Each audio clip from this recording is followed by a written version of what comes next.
ada istilahnya seperti ini Bante, dalam orang yang memilih untuk hidup selibat, dia menjadikan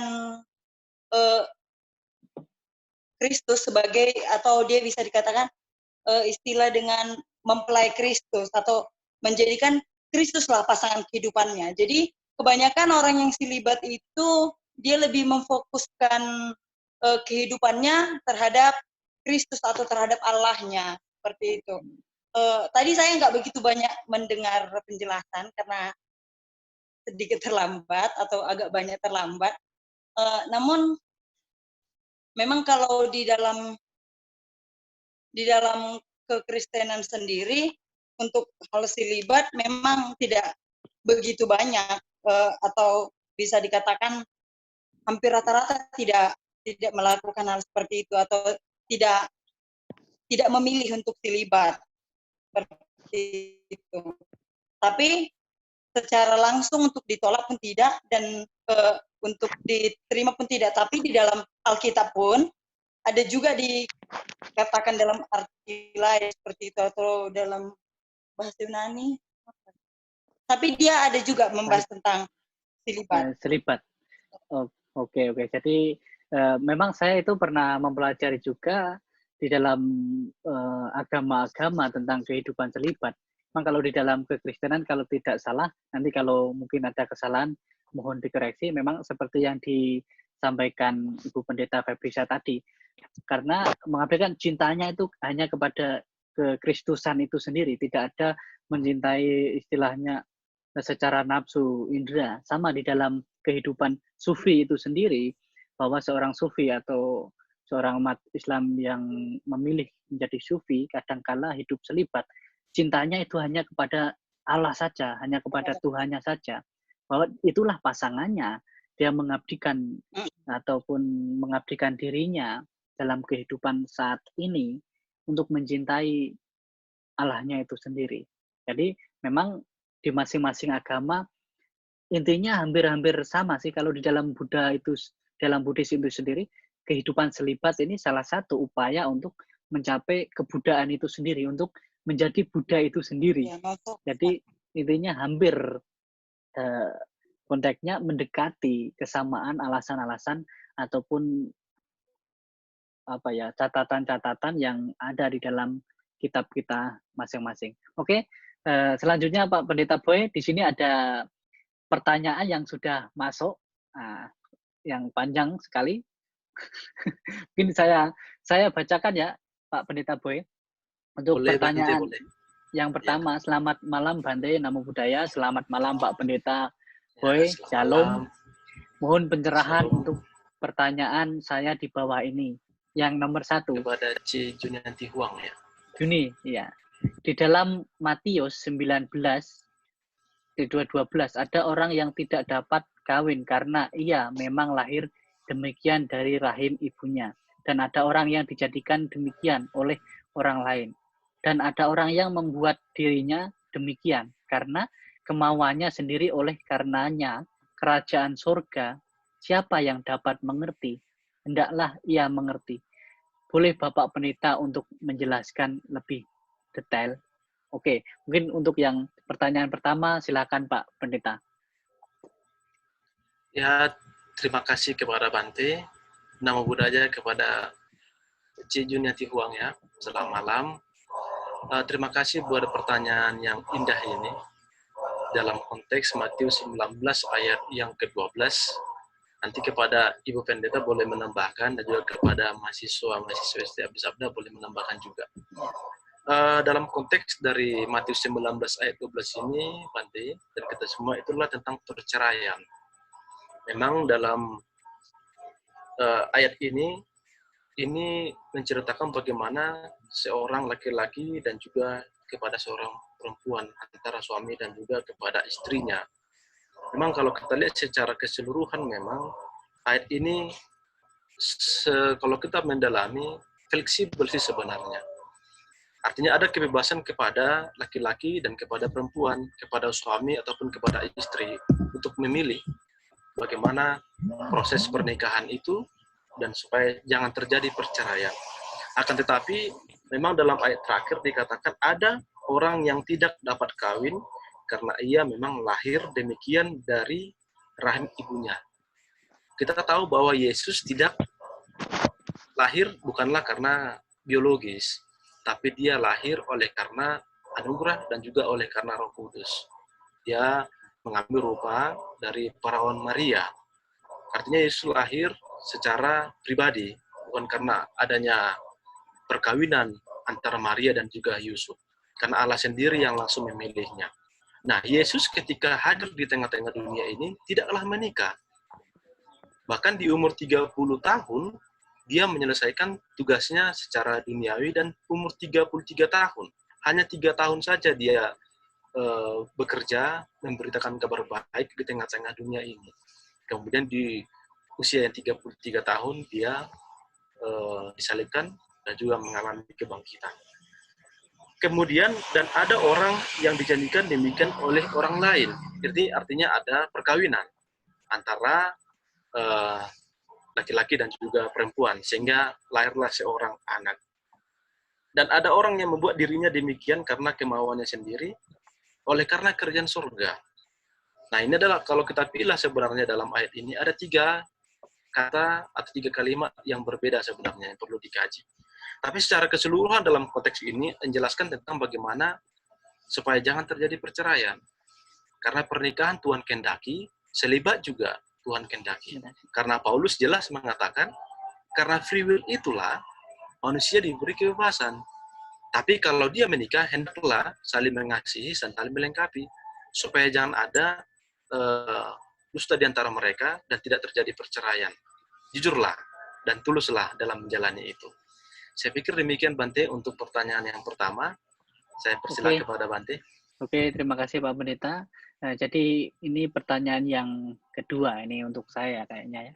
Beberapa aliran agama Buddha di Jepang yang sebagian besar masuk dalam tradisi Mahayana mengizinkan para biku untuk menikah dan memiliki anak. Menurut sejarah tahun 1869 adalah akhir dari Bakufu sebelum restorasi Meiji. Agama Buddha dan Shoto di Jepang bersatu dalam satu ajaran yang disebut Shobusu atau Shogu. Bagaimana pendapat Bante sendiri untuk isu seperti ini? Terima kasih.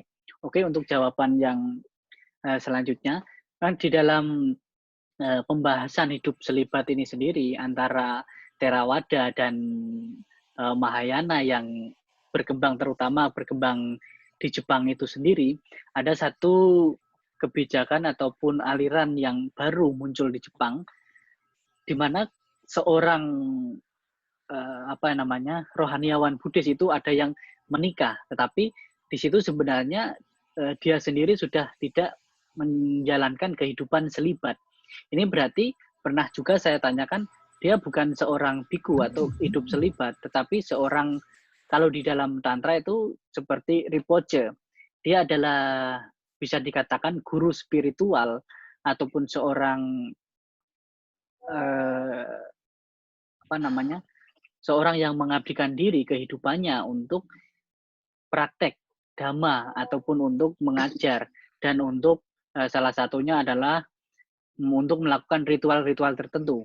Kalau di dalam tradisi Tibet sendiri, di situ ada lama. Kalau lama itu pasti dia seorang biku. Tetapi Rinpoche itu adalah seperti guru di dalam Buddha Sasana itu sendiri. Tetapi mereka memiliki satu hak ataupun memiliki satu porsi untuk mengajar ataupun melakukan ritual-ritual seperti yang dilakukan oleh para biku. Sama di dalam istilahnya Kekatolikan itu sendiri, antara pastor, ada juga pastor yang mereka mengabdikan diri hidup selibat dan jalan seperti seorang babajita, dan ada juga yang berumah tangga tetapi menjadi seorang seperti pastor ya. Ada ya Pak Pendeta, seperti kalau di Katolik kan ada seperti pendeta tetapi dia tidak berkeluarga.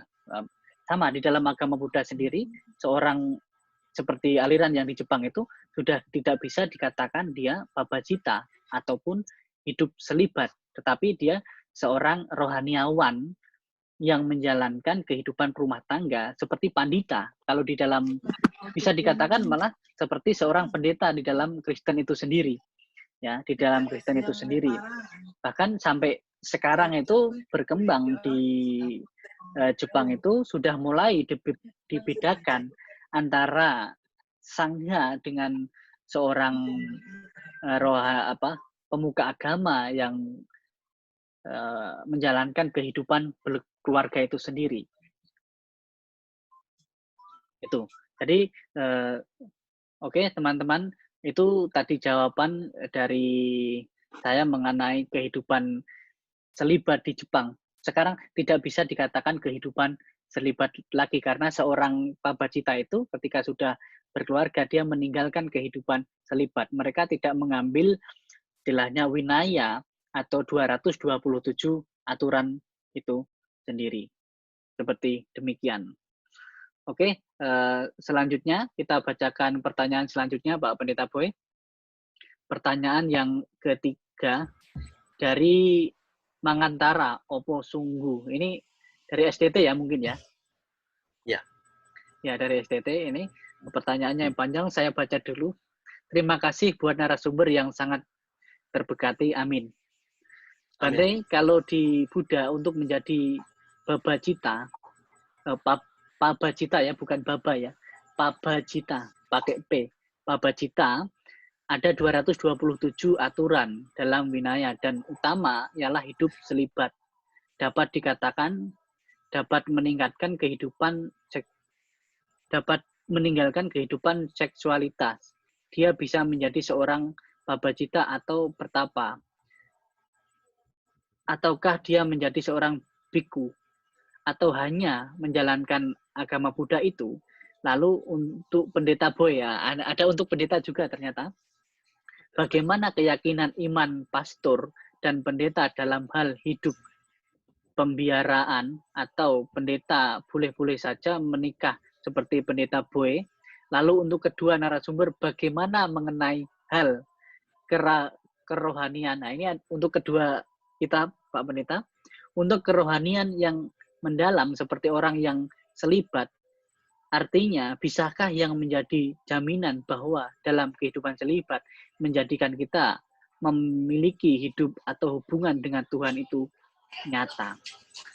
Oke, ini jadi pertanyaan untuk kedua orang, tapi yang pertama untuk saya sendiri ya, kehidupan selibat menjadi seorang pabacita. Apakah hanya memasuki kehidupan atau memasuki agama Buddha sendiri? Tidak. Kehidupan yang meninggalkan keluarga, sudah saya jelaskan di awal tadi, pabacita itu sendiri di India sampai sekarang itu dijalankan bukan hanya umat Buddha, tetapi Hindu dan Brahmanisme saat ini juga masih menjalankan kehidupan pabacita itu sendiri atau pertapa.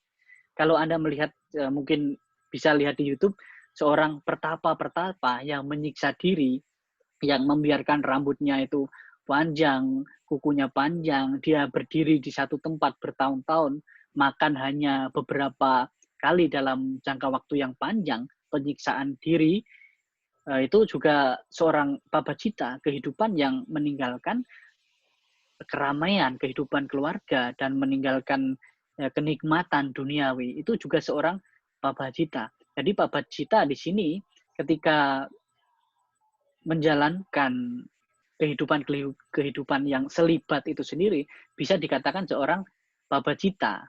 Sama seperti seorang pastor itu sendiri ketika mereka pastor ataupun seorang biku ketika menjalankan aturan-aturan kehidupan selibat itu sendiri, mereka sudah dikatakan pabacita.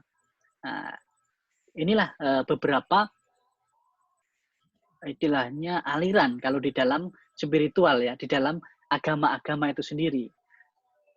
Seperti seorang sufi tadi bisa dikatakan pabacita. Pabacita ini kan dari bahasa Pali sendiri, pabacita, orang yang meninggalkan kehidupan duniawi kalau di situ. Meninggalkan kenikmatan indrawi, seksual dan lain sebagainya, dan mengabdikan diri kepada, bisa dikatakan Tuhannya masing-masing itu tadi. Kalau dalam Kristen ya cintanya kepada kekristusan, kalau di dalam Islam itu cintanya kepada Allah atau Tuhannya seorang sufi. kalau di dalam ajaran Jawa itu sendiri ada menyatunya diri dengan Tuhan, itu harus justru malah tidak boleh hidup bersama masyarakat. Dia harus meninggalkan kehidupan masyarakat dan melatih diri benar-benar. Sama kehidupan seorang biku Babajita pada waktu itu juga kehidupan seorang biku yaitu mengembara di hutan-hutan, melatih diri di hutan-hutan, menghindari kontak langsung dengan perumah tangga yang secara berlebihan hanya saat menerima persembahan atau dana makan. Tapi setelah itu mereka harus melatih diri. Nah, itulah seorang Babajita. Tidak bekerja, tidak mencari materi dalam hal kehidupannya itu sendiri. Itulah seorang Babajita. Nah, seperti itu. Jadi tidak harus umat Buddha, karena di India saat ini, kalau teman saya yang bertanya tadi pergi ke India, di pinggir Sungai Gangga itu sangat banyak sekali seorang pertapa, seorang Babajita yang hidup di sana. Tetapi alirannya juga sangat banyak. Nah, seorang Brahmanisme, seorang pertapa telanjang itu istilahnya sudah hilang semua urat, istilahnya malu, keinginan, lain sebagainya sudah dihilangkan. Mereka hanya hidup ya jasmani ini sudah istilahnya didanakan lah untuk spiritualnya. Seperti itu. Oke Pak Pendeta, jadi sekarang pertanyaan yang kedua tadi Pak Pendeta. Lalu untuk Pendeta Boy, bagaimana keyakinan iman pastor dan pendeta dalam hal hidup biarawa, membiara? Kalau pendeta boleh saja menikah seperti Pak Pendeta Boy. Lalu untuk kedua itu bagaimana Pak Pendeta? Oke, silahkan Pak Pendeta Boy. Terima kasih kepada Bante. Tapi sebelumnya selamat datang kepada Miss Mary Sibarmata dari Sibolga. Ini adalah pemuda yang aktif di gereja HKI. Ya.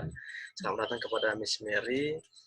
Terima kasih kepada saudara Mangantar Opung Sunggu yang pertanyakan bagaimana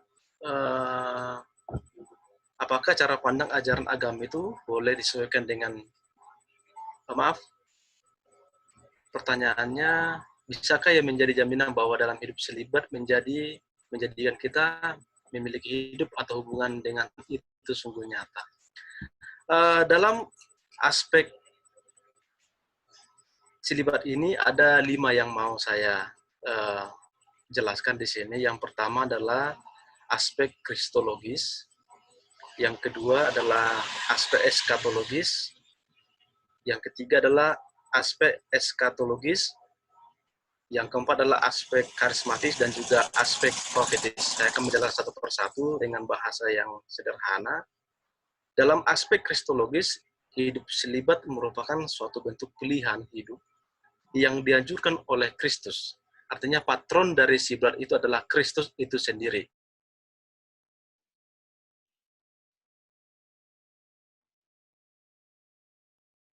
Oke, halo Pak Pendeta, jaringannya mengalami halo?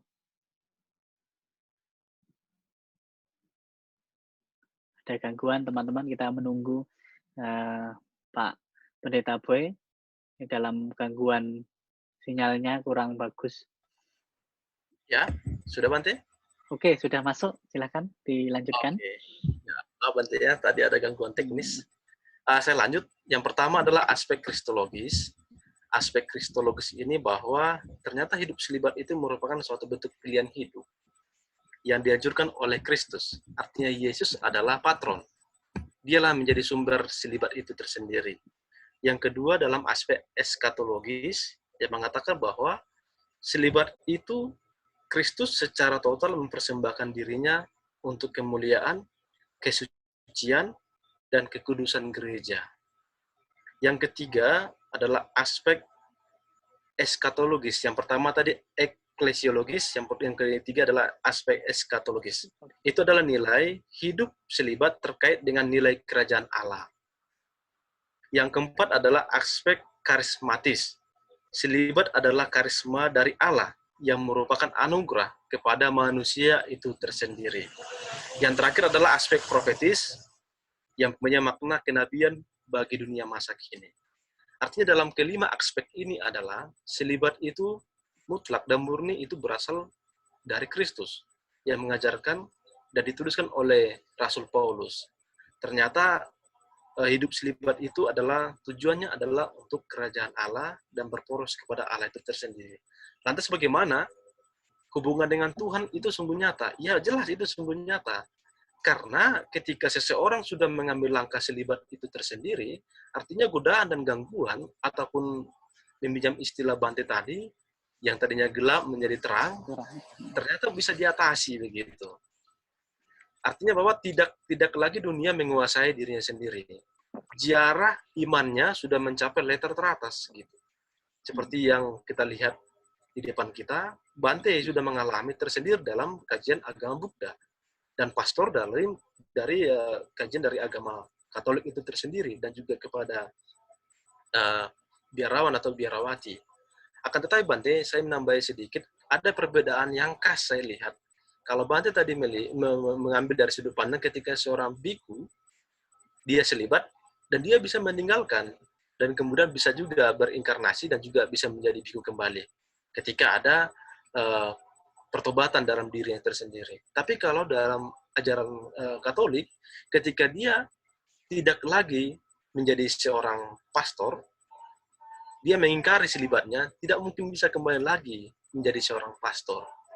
Saya tidak tahu bagaimana prosesnya, tapi secara garis besar, ketika sudah terjadi kesalahan seperti tadi yang saya jelaskan di awal tadi, ada kasus pelecehan seksual, karena tidak bisa digaransi diri sendiri untuk tidak selibat begitu, karena banyak sekali godaan itu.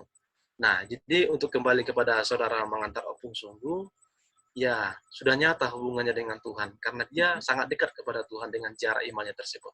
Terima kasih Bante. Udah sangat jelas sekali, udah sangat nyata. Oke, mungkin sebelum saya menjawab, saya akan sedikit meluruskan tadi Pak Pendeta Boy.